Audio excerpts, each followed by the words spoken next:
Just wanted to start off by acknowledging and just thanking again all the scouts, coaches, research analysts that contributed this weekend, and quite honestly continue to contribute to this weekend as we prepare for the undrafted free agent process. Once the draft ends, really appreciate the work that our groups have done.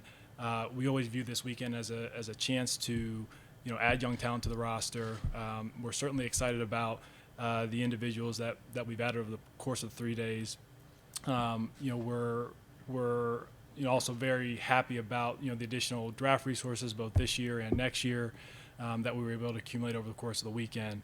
But the reality of it is, we still don't play till September.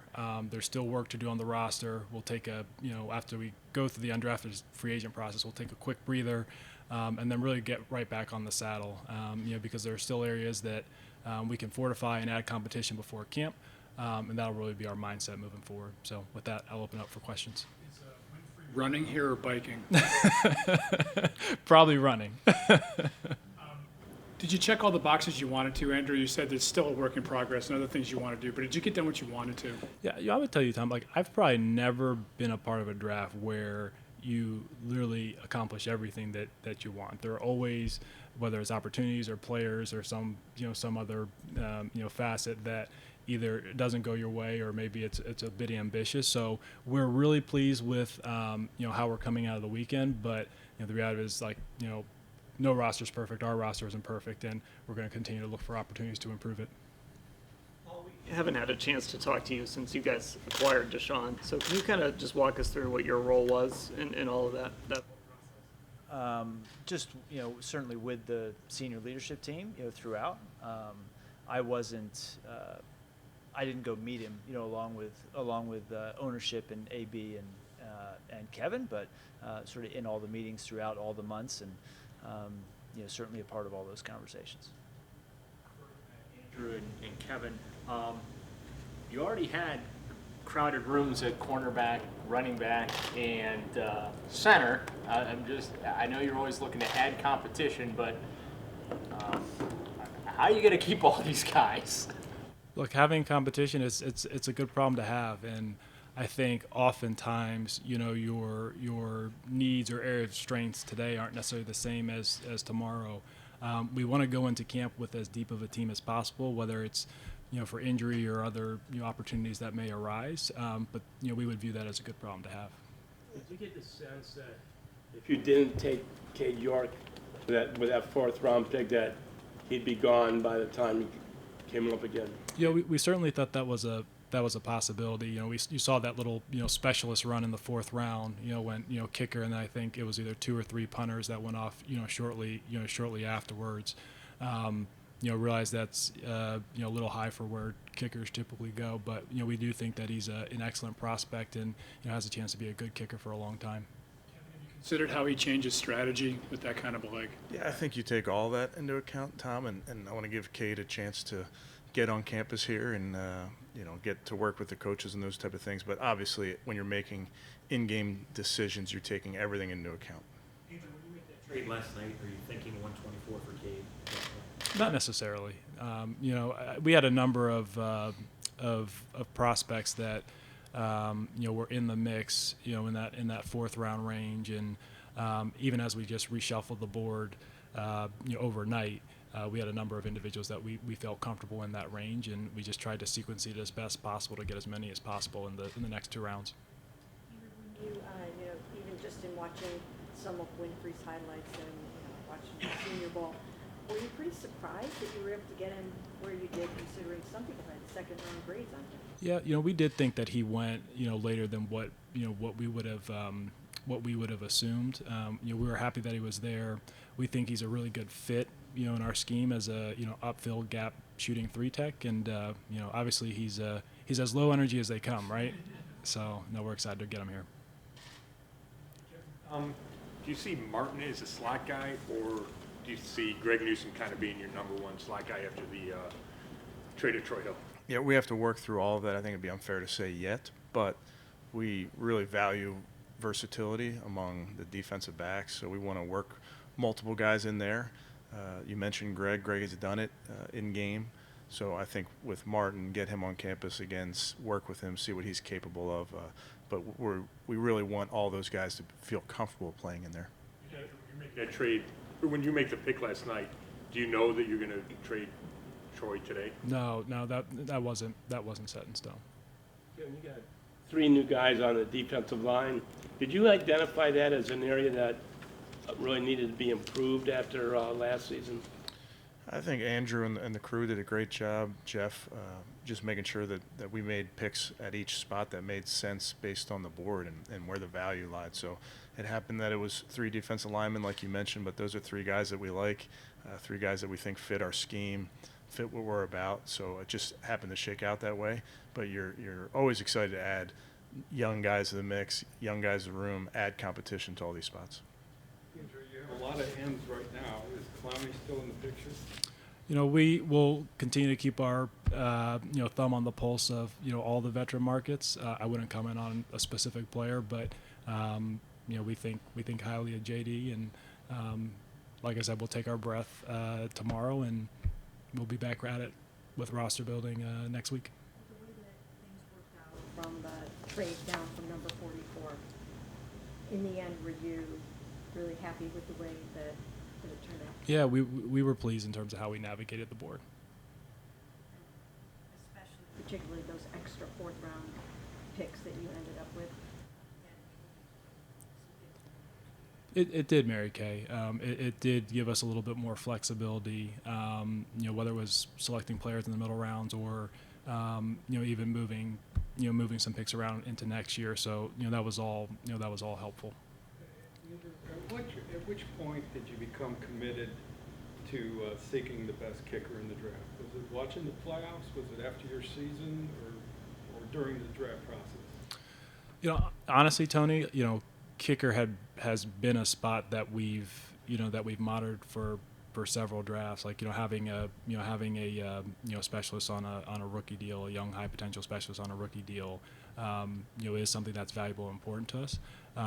But just like with anything, the value and just the opportunity cost of when you're considering that player, is important.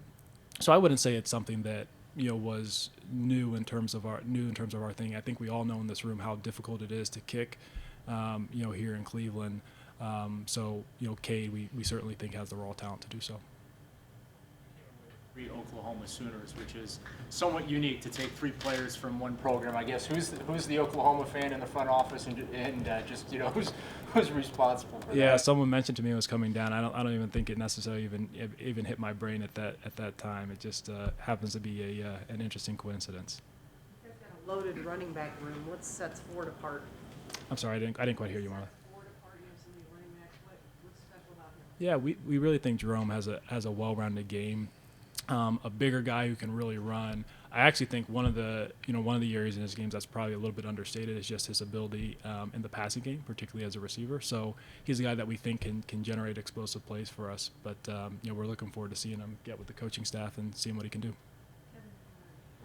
They were saying that, Max Paulus was saying that Dimitri Felton will spend time with the running backs going forward. Is that how you see this going, and why is that? Yeah, I think with Dimitri and what Max is alluding to is he has and can spend time in 2 different rooms, and that's again a credit to Dimitri. We'll be smart about how we do it over the course of the next several weeks, but at the end of the day, and we've talked about this, Dimitri's a football player, and so he'll certainly spend time with the running backs, and then just see how it shakes out over the next few weeks. You'll end up having to trade one of these running backs. I mean, the reality is that there's only so many carries to go around, and again, he came into the draft with a pretty good group as it is. Yeah, I'd say we'll deal with it day by day. I mean, you do want to go to camp with a good number there, and I think that's an area that we think we not only have quantity but quality. We'll see how it shakes out. We've got 5 months before we're playing, so I don't know what the future holds. You said before the draft, what's the next step with the Ernest stuff? Technically none of the contract. So how does that proceed? Yeah, so I wouldn't touch on any individual contract situation. We still think very highly of Dearness, and look, we would anticipate him being here moving forward, but we'll see. I asked you yesterday how you would feel at the end of the weekend if you still had Baker Mayfield on the roster. Now that it's the end of the weekend and he still is here, can you share with us where things stand with him? How do you guys feel as an organization? Maybe you can all address this a little bit. How do you feel going forward with him if he's going to be here, and what's that going to look like? Yeah, I think I'd probably just go back to what I said last night. You know, it's a fluid situation. We'll deal with it day by day. We're pleased with the weekend, pleased with the guys that we added, and you know, we're looking forward as we turn the page into May. Andrew, you got extra picks for next year, which you've done, and you landed on 9 guys. Did that just kind of happen, or was that a target? Definitely not a target.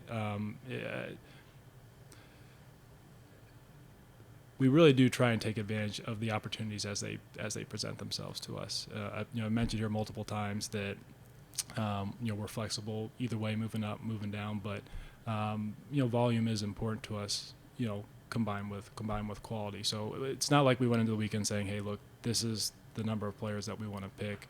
You know, we just felt like between the prospects who were on the board and the trade opportunities that came to us, it was the right decision at specific spots. With you going through the draft and Sylvan Baker, is it fair to think that you will probably end up waiting into the summer to see if there's an injury somewhere else that creates an opportunity? You know, Nate, I'd probably go back to what I said a little bit earlier. It's fluid, and we'll deal with it as circumstances change accordingly. Obviously, Baker isn't contractually obligated to be here until mandatory minicamp. If he's still on the team when that time comes, you know, and he wants to show up, is he allowed to show up? Can you guys tell him to stay away? How does that work? Yeah, no, I understand the question, Nate. You know, honestly, like, you know, all the hypotheticals, my mind's on the draft and the CFA process that we're going to have here shortly. You know, we'll, like I said, fluid situation, we'll deal with it as it comes. Obviously, go ahead, Tom. Go ahead, Danny. Okay. We've asked you about Cade, but you guys also signed a punter, signed a return guy. I mean, just how big of a priority was it this offseason to get those 3 areas? It was a big priority for us this offseason, Dan, to you know, make sure that we had you know, added some competition and talent to the kicking game. You know, I think that's something that, you know, coming out of last year that, you know, we thought we could make improvements, and we're certainly excited about, you know, some of the individuals that we've added to the roster. More excited today, Paragon or Mike Prefer? Probably Preef. Oh, yeah, Perion's louder. But yeah, I think Coach Preef's excited. I think we're excited to add those guys. Like AB mentioned, we added competition, we added good players. So I just think you go through every one of the rooms in here, and including the specialist room, including the return game. We want to add competition. Andrew, last week you said having Deshaun here would not really affect draft day decisions. How different is it, though, when you're picking players and you know you have your franchise quarterback on the roster? Yeah, honestly, I don't, from our perspective, I don't know that it is too different, because I think those are really kind of separate questions, or separate issues, so to speak. And certainly, you know, happy to have Deshaun here, certainly happy to have your franchise guy, but you know, the aiming point for the draft is to try and maximize the, you know, the pool of talent, or, you know, pool of resources that you have moving forward, and that's really more the focus. Be a little broader than that question, but this is the 3rd year for this regime picking players. Does it feel like it's a lot different from 3 years ago as far as the roster feels more established? Maybe you went into it not feeling like you had to address as many holes. Well, say 3 years ago we were doing it from home, so in that sense it feels, you know, a lot different. But no, I think, you know, I talked about this a little bit last night on the radio. You know, years ago we were drafting rookies so they could come play on our team because we had holes on our team. You know, we wanted to get to a point where we were drafting players that were going to have to compete for any kind of playing time at all. And I think that's where we've gotten to now. So, you know, we weren't really drafting for need necessarily in these last couple days. We were drafting for best player for the most part. And these guys are going to have to come in and compete. You know, there have been some questions about depth in different rooms.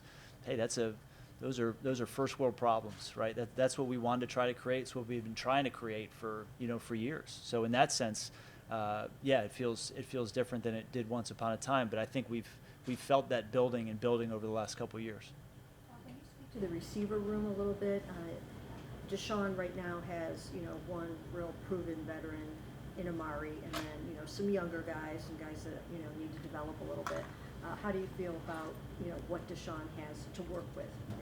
I think we really like the mix, and certainly, Kevin can talk about this too, but the different characteristics that each guy brings, I think, collectively it's a really, really nice room. I mean, I think we feel like the room can sort of do everything. We've got some speed, we've got some great route runners, we've got guys who are tough after the catch, we've got guys who have, contested catchability. So in terms of building out, concepts within our scheme, I think there's an awful lot we can do with these guys. Speaking of that, you drafted Bell, who you talked about looking at him inside. You only have 3 tight ends, I think, on the roster. Are you shifting to 11 personnel more?